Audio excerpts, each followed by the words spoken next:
So this will be the third and final video of P2N1 Group 4.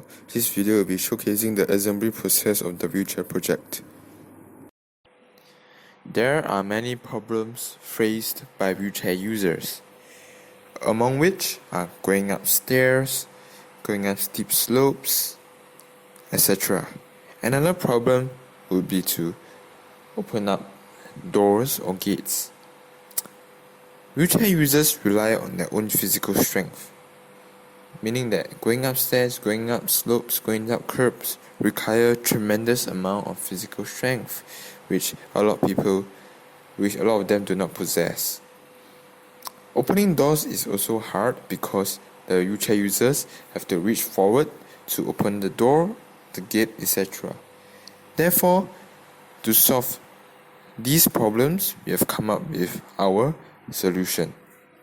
So this is our design matrix. Our design matrix divided into 4 components: is chassis, load, wheels, and component layouts. For chassis, we have selected JJ's chassis because it's very lightweight and has a simple design. For load, we have selected JJ's idea to have storage space below the chair, and Shawn's idea to have basket-slash pouches on the sides. For wheels, we just think that the wheels are better suited for control and agility compared to tracks. For layout of components, we just think that the layout which we will show later is the best. So this is our bill of materials. We have chosen all these materials because we believe that with these materials, we can make an efficient and innovative mobility device. So the assembly process begins. We start off by soldering all the connections to the matrix board. We believe that the most fundamental and the most important part of this project is to make sure all the connections are right. Because if the connections are all not right, the mobility device will fail to run. Here you can see Whye Meng skillfully soldering the pin connectors to the matrix board. It is not an easy process and requires steady hands.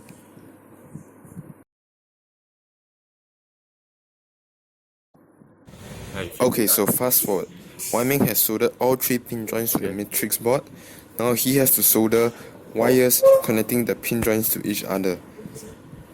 So let's see how he does it.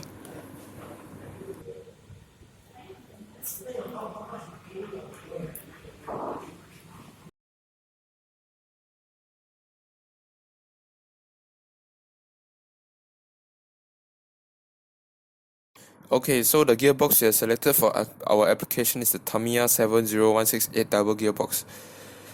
Here you can see Shawn masterfully assembling the gearbox. And this is the final product of the gearbox. It looks good. Now Whye Meng has connected all the connections to the ESC and to the motor and to the battery holder. So after all connections are complete, here you can see that the motor is actually spinning the wheels. Now actually we have a servo motor in our bill of materials, but you do not see it in this clip because the servo motor has not been given to us yet. Alright, so after completing all the wiring and the electrics, we can now move on to assembling the body of our mobility device. So we have measured all the dimensions of the materials given to us. This is to ensure that when we have assembled the body, all the electrics can fit into the body. Okay, so we begin the body assembly process by using the sheet metal cutter to cut pieces of sheet metal into the dimensions we need.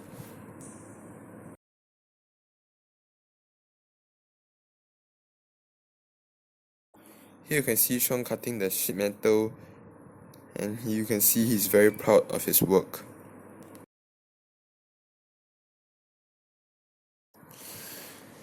So, after cutting the sheet metal in the required dimensions, we have to use the sheet metal bender to bend the sheet metal into the required angle for our body. Here you can see Shawn carefully making sure that the sheet metal is parallel with the sheet metal bender so that the bend will be great.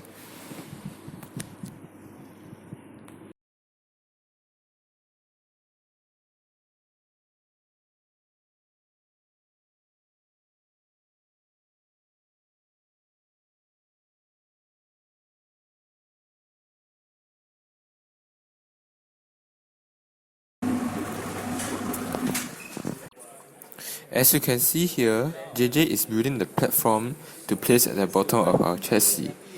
This platform is for us to store the load below the passenger compartment.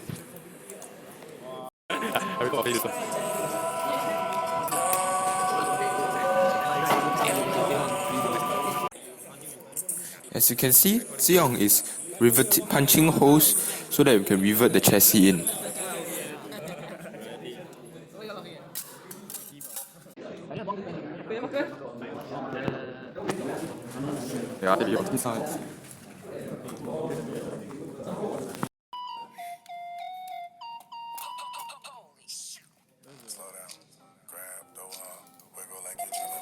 So fast forward, we have put the chassis together and we have placed all the components in.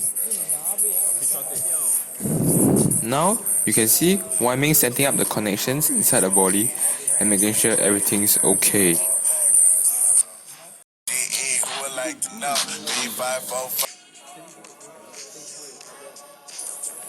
This is us making sure that the decided placement of the servo motor is okay, and this is us about to hot glue on the servo motor to the chassis.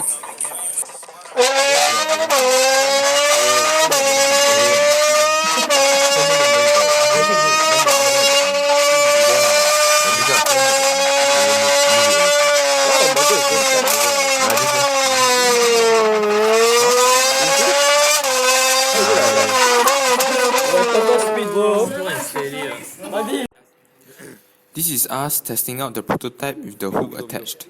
The hook is an L-shaped piece of plastic attached to the left of the chassis. The hook rotates vertically. When the prototype is at the starting position, the hook is positioned vertically upwards.